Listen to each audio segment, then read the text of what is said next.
Hey guys and fellow whiskey lovers, welcome back to Malt Mariners on the Whiskey Roads, and I have arrived in Canada 2 days ago, and I'm really happy to start out with a great and very interesting distillery, Macaloneys.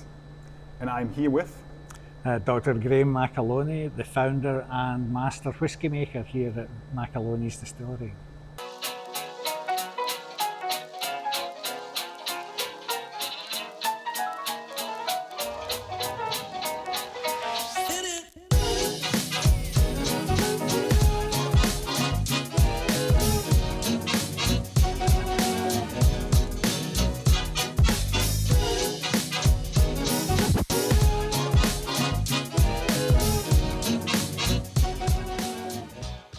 Thank you so much for having me here. And yeah, we just had a tour through the distillery. Definitely check out the tour video on the channel. You'll find it if you're here already.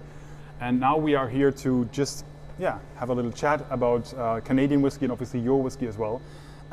My goal and my mission when I booked a flight to Canada was basically to understand Canadian whiskey also. I haven't really gotten the grip of Canadian whiskey, especially as a European who sort of is a big fan of Scotch whiskey, worked in the Scotch whiskey industry. Yeah. And I think you're probably the perfect person because you're actually Scottish, but you have a distillery in Canada, so you're probably the perfect person for the first question. What do you think is the biggest difference between, generally speaking, Canadian whiskey and Scotch whiskey?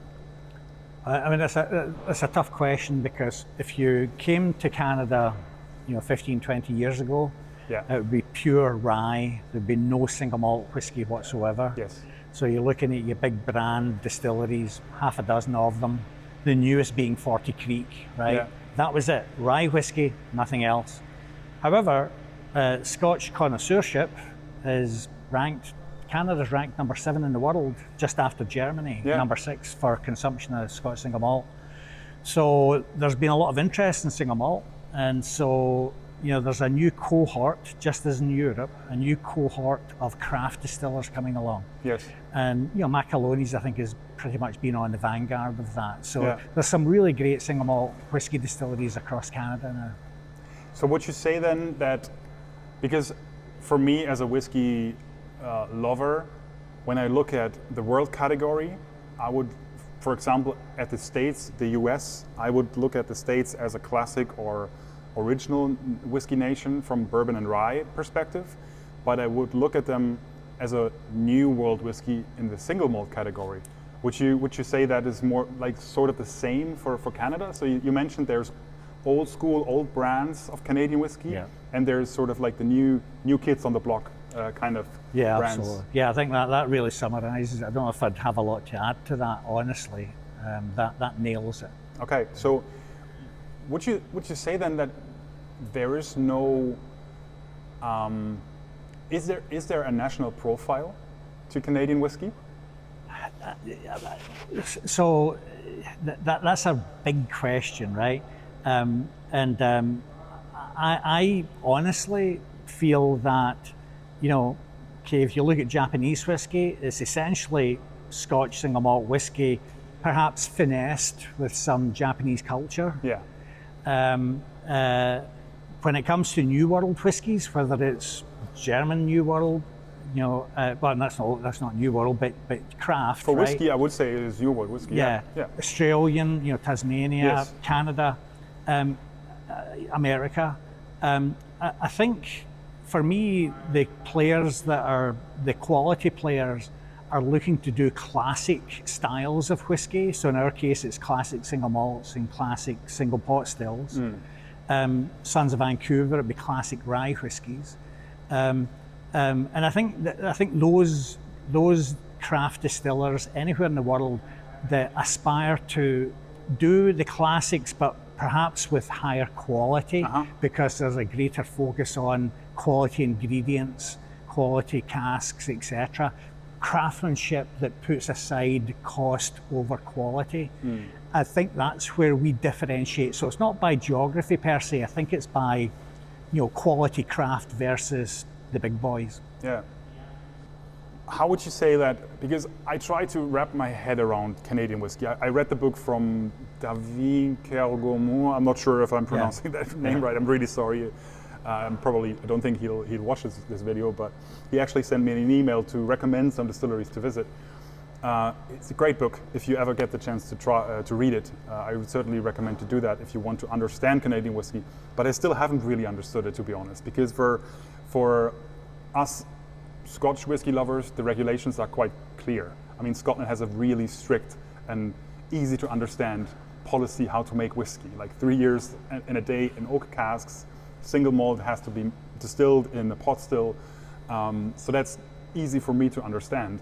But Canadian whiskey is much more complicated. There's words thrown around like base spirit and flavoring whiskey.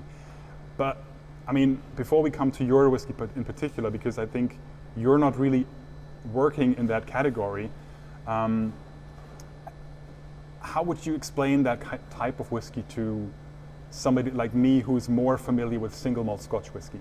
I think those terms or terminology are coming from the old traditional rye producers in Canada, the big boys. Yeah. And I would equate, although it's rye whiskey, I would equate them to essentially blended Scotch whiskey, right? Yeah. Where they're working with flavour components, etc. And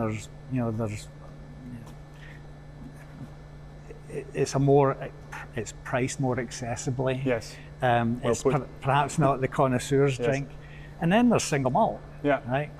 Now, having said that, and it sounds like I'm doing a big plug for Sands of Vancouver more than Macaloneys, but there's an example of a rye company, or 40 Creek when they came along, rye company that are actually doing more focus on the quality, right, instead of the cost affordable volume, if you will. For me, Macaloneys, we are out and out, high quality, single malt or single pot still, and we really do, as I joked earlier, want to take on the Scots and beat them at their own game. Yes. Right. So I think for the craft boys, it's all about. It's very similar to Scotch. It really is very similar to Scotch. We have a 3-year rule here in Canada, right? It's got to be oak casks. So those rules are all the same. Yes. The only slightly controversial thing about Canadian whiskey is that you have the 9.09% rule, that you can add 9% of anything to a Canadian whiskey and still call it whiskey. Yes. And that has, to some extent, perhaps gotten Canadian rye whiskey a bad rap. I heard one horror story where there was a tax benefit on the failed Florida orange crop when there was a frost, and the tax benefit was get some Canadian whiskey and put orange juice in it and sell it as, right? Really horrible example. But I think the craft producers are all about the quality, and they're not going to do that sort of abuse, if you will.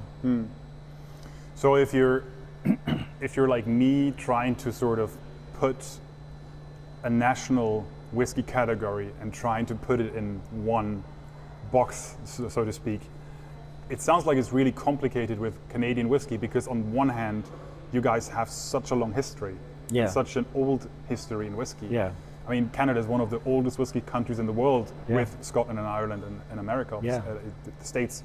But still, you have a new, thriving craft whiskey distillery community. So, would you, as you mentioned before, you would probably count yourself more in the craft whiskey area, right? I would. What I would add, and so that absolutely correct. The big whiskey country, traditional whiskey countries have a bimodal split.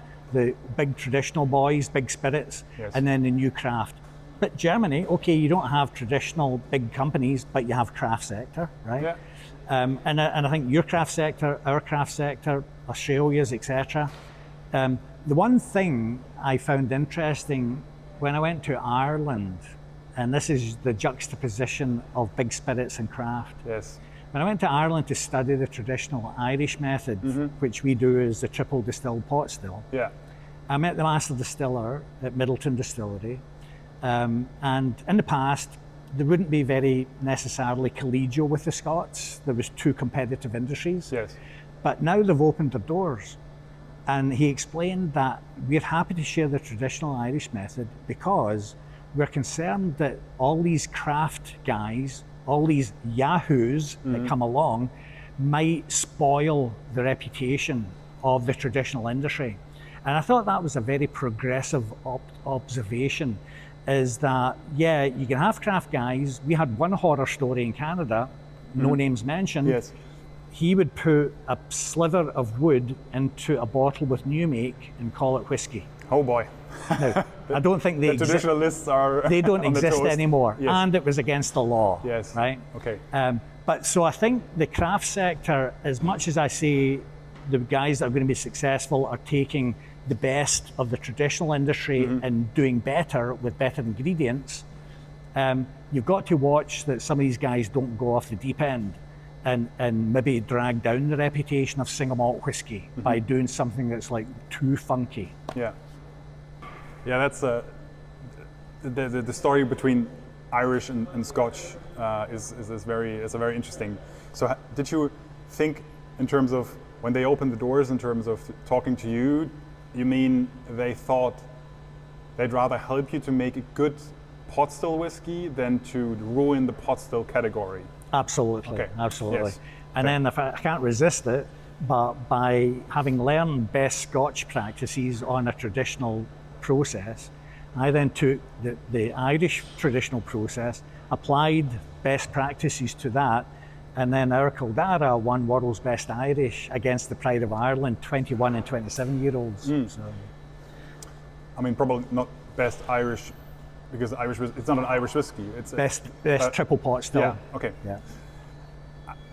It's really interesting because before I knew you guys or your whiskey and saw you have a pot still whiskey, I've always asked myself, why does nobody make outside of Ireland a pot still whiskey? Because it's pot still whiskey. Pot still itself is not a designated origin or a protected origin. Irish whiskey is, but pot still itself is not. And then I saw you doing that. I was like, oh, finally somebody's doing that outside of Ireland, because I think it's really interesting to have a pot still whiskey that is made from malted and unmalted barley outside of Ireland. And I'm really happy you guys do it. I really like your pot still whiskey. So maybe let's talk about a little bit about your whiskey in particular. Yeah, we have a couple of here lined up, and I'll show you guys in a flyby some of the whiskeys, obviously. So what is your current core range, or what can people expect to buy at the moment from your distillery outside of your distillery itself? So the core range, there's kind of 5 key core whiskies, and they're kind of arranged in the way that you might do a masterclass tasting, if you will. Start off with the lightest flavour profile, and that would be what we used to call Kildare, is now called triple take. Right, that's this guy here, the triple take. I can show it to the camera if you can talk about it. And that's the rebranded Kildare that won World's Best Pot Still. So a great beginning whiskey because it's light and fruity, very refined, easy drinking. But then you would move on to basically our, I don't have it here, but our what was previously called the Kathnahaven, very popular in Germany. Yeah. Christoph Kirsch, the importer, brings lots of it in. Kathnahaven is now rebranded as Truth Serum, right? Okay. Yeah. So, but at the moment it'll still be in Germany as Kathnahaven. Big sherry bomb, right? So you've gone from delicate pot still to a big sweet sherry bomb of a single malt whiskey. Yeah. And then something that we've just launched, I'd be fascinated to get your reaction to it. A honeyed whiskey, honey infused single malt whiskey, right? Just about to launch it. It's part of the core. Trying to attract a younger crowd in, but with the sensibility of using great wood, great spirit, and a really high quality honey farm to bring together the flavour profiles, right? And then moving into the peated range. I mean, our peat project is, I think... I can show this one to the camera so people can also see, because you have 2 different labels here, right? You can also tell the story about this one. So this is the new label, Macaloneys. Yeah, exactly. So that's the 2 labels side by side. And so again, because the traditional demographic for single malt whiskey consumers is kind of 40 years and up, we want to have the branding appeal to a younger crowd, try and bring them in. It helps everyone. Yeah. But the juice, as we call it in Scotland, the juice in these bottles is the same high quality, right? But the peated ones that finish off the core range, we've called them the Peat Project as an umbrella because, as you saw earlier, we have control over our own peat smoking. Yes. That means I can explore terroir with different sources of peat that you'll taste later. Awesome. I can't wait to do that because we did it on the tour. You told me that you're actually experimenting with different peat terroirs. That's super exciting. And then, of course, you layer over that, different casks as well. Now you've got, it's the fun and joy of this. Yeah. It's like almost becomes a lifetime exploration, right? Yeah. Just of Macaloneys peated whiskies, never mind everyone else's. Yeah. So can you mention some of the stuff that I will taste later on? Where does the peat come from? What is your different areas of peated flavors whiskey you have at the moment? So the main peat that we use in most of the core whiskies is local peat, but it comes from across the border in Washington State. Okay. Right. So American peat. It's American peat, right? And you can imagine trying to bring some American dirt across the Canadian border, right? That was a challenge. Yeah. Lots of paperwork. I can imagine. But it's actually local peat because it's a 2-hour drive. Yeah. Right. Yeah. Crazy. And actually, I can't resist it. But when the Scots were opening up Canada, the fur trappers. It was Scottish fur trapping companies opened up the Western Canada, and the same company controlled British Columbia, where we are, and Washington State. So we were always part of the same geography. It's just that there's this border divides us now. Yeah. Right? So that's the local peat, Washington, and fantastic base peat. It's not big medicinal that can turn some people off. It'll be reminiscent of campfire, wooden fires. Or even burning heather, right, with the wood burning and the floral notes, right? So you'll experience that. The other terroirs, I went back to Islay, which actually is my ancestral home. Yes. My 7th great-grandfather was an Elach. Yeah. Right? I'm descended from Elachs, right, which I'm very proud of. And I went back, and last peat cutter on the island cuts peat for the locals to burn on their fireplace in wintertime. Yeah. Thousands of years they've done this. Well, he gives me some peat, bring it back to Canada. So now you've got a different terroir, a hint of medicinal there.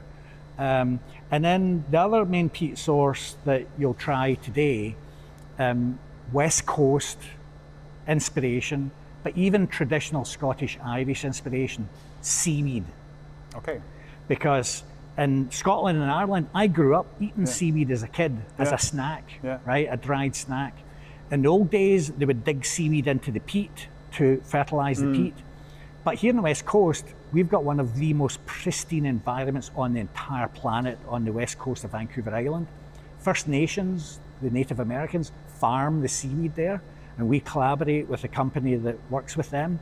I get this sugar kelp. Sugar kelp, when you chew on it, sweet.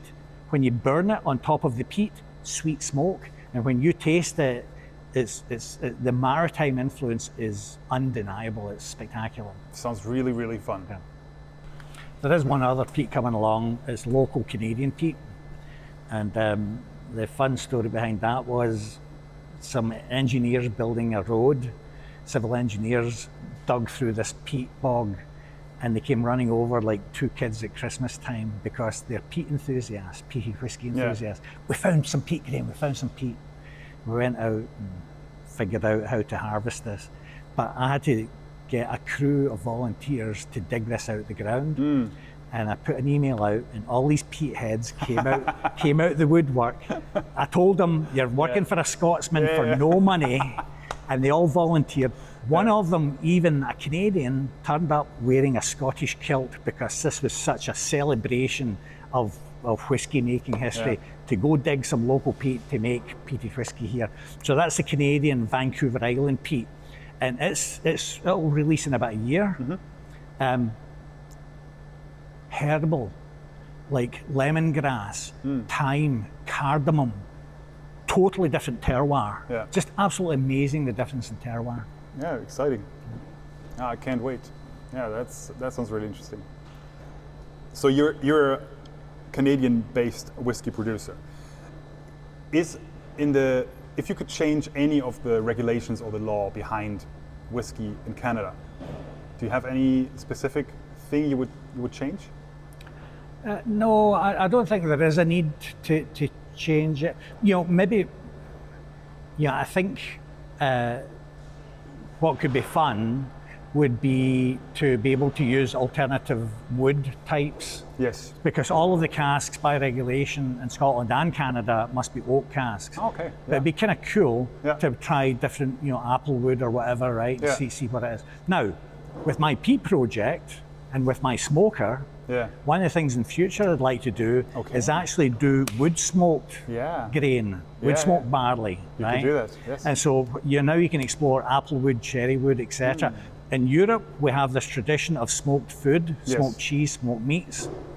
Smoked whiskey could Sure. be spectacular, Yeah. right, with the wood smoke. Yeah. Yeah, for me personally, wood smoked whiskey hasn't really worked with my personal palate so far, but it's it's all personal taste in the end. But I think it's a good workaround also with a wood issue, like you said. That's really interesting. I actually didn't know that in Canada you can also only use oak casks. Yeah. That's really exciting. Right, so we covered a little bit about your current whiskey, your core range, and we've browsed through the warehouse, which is really really interesting. Lovely smell. I mean, can't really get any better. So anything particular you want to add maybe on your cask maturations, or do you have anything special planned on that side at the moment? So for me, that is one of the joys of being a whiskey maker, is playing with different cask types. They're all oak, but it's a revelation for me to try an Italian Recioto sweet red wine, right? I want to get some, try with some Mizunara at some point, etc., right? So playing with the different cask wood types is a lot of fun. Yeah. And especially when you've got 3 different spirit types, seeing how they react to the different Oh yeah, woods of course. is fascinating. You have different, peated, unpeated, and pot still. Yeah. But to share that joy with the punters, Yeah. right? The geeks, as you call them, I call them punters, Yeah. right? We do have a cask program, but the cask program, we try to make it more accessible. So instead of an individual or a club having to buy an entire cask, which at cask strength is still going to be 250 bottles. Yes. That's a lot of bottles. What we do is we do a scale back cask program where minimum order 36 bottles, and we can do a custom label on Yeah. it, so it becomes Okay. a personal Yeah. thing as well. But it makes it a lot more accessible for people that way, and it's a way to share the joy of the wood program. So you can basically buy a part of a cask. then. Yeah. In the past, that was new make spirit that they would wait for 3 or 4 years. Yes. Not 12 years, only 4 years, right? And it's gold medal quality after 4 years. But now we've actually, because it's an impatient, we want it now kind of a culture these days, we actually offer up mature spirit. Yeah. And so we can actually take a mature cask and then bottle it, depending on what cask people That sounds want. good. Yeah, sounds interesting. As you mentioned in the tour video, your whiskey is maturing much quicker over here than in Scotland or Ireland, roughly. So, that sounds really interesting. In Scotland, besides the whiskey itself, for many distilleries, the visitors are quite a big thing. Also, is that the same here? Do you feel like it's the same influence in your, or how important is that side on your company right now? Yeah, actually, it's the reason why we chose to come out here to Victoria. Okay. Originally, I was 1,600 kilometres inland in Alberta, Edmonton, Alberta. Not a lot of tourism there compared with Victoria. We have the cruise ships, the Alaska cruise ships, 300 ships every year with 2,000 or 3,000 people come here. But it's a great destination here for anyone around the world, one of the top destinations. I mean, I'm here for only 2 days right now, but it's a lovely place. Yeah. Thank you. Yeah. So we chose deliberately to come here. And then we do a couple of levels of tours, and I think we talked about it earlier, our tours are not just through this part of the distillery, but we'll take people into the warehouse and pull a sample from the casks. And that's an experience, that's a touch it, taste it, smell it experience that you don't necessarily get in many other distillery tours. That's true. Yeah. And I would add that we want to give people a reason to come all the way out here. So yes, having a bunch of gold medals is one thing, but we've actually, at our initiative, we've started up the Northwest Whisky Trail. Okay. Now, it can only be for single malt whiskies, right? So we don't want vodka or gin or anything, and we're not even doing rye at this point, right? It's focused on single malts, but it includes some great distilleries in Seattle and Oregon, right? Portland and Seattle, and then on the island and in British Columbia mainland. So now there's this Northwest Whisky Trail that gives you a reason to come out here and spend a week touring some of the best North American distilleries there are out here on the West Coast. Sounds awesome. Yeah. And you get a Glencairn, if you complete all the distilleries, you get a Glencairn with the Northwest Whisky logo. Yeah. Nobody can buy those. You have to earn it by doing the tour. That sounds good. Maybe for next time when I come here. Yeah. You have anything you want to throw in? Otherwise, I will just do the outro and then we can. Yeah, no, I think have that's some whiskey. Yeah, it's all about the whiskey at this point. Yeah. So cool. I've done enough talking. So I can drink. Right. Yeah, Graeme. Once again, thank you so much for having me and showing me around and showing everybody else your lovely place and your whiskeys. You have to try them for yourself. Obviously, I can't put them through the camera, unfortunately. That's not possible yet. Maybe it's a good thing also. So now it's time for me to drink some whiskey. Maybe I'll share that also with you on camera. And I'm really happy that I came here by bus for once, for a change. And see you guys next time and down the road. Cheers. Slán se bha.